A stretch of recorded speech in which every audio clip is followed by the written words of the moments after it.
Hey guys, it's Mr. Goalie. Sorry I couldn't be there, but I did want to give you a heads up. I did send an email home to your parents, kind of guiding them on this week. I would focus in on the four tips I gave them.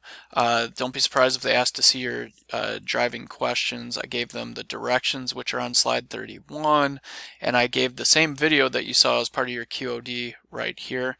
I let them know that on Tuesday we'll do ITS 7 and Wednesday we'll do ITS 8, so they will be turned in as it mentions here on Thursday. And I also mentioned to them that on Friday our formative graphic designs will be turned in, and I let them know that there's an open lab on Thursday. You can anticipate a good amount of extra time Tuesday and Wednesday.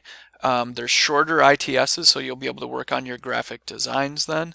So if you don't get them done by Wednesday, I highly recommend you want to come in Thursday morning and get a full 45 minutes to work, which should be enough to get you to the finish line. So hopefully this is helpful. On our best behavior for our sub today and just do a great job. Thanks a lot.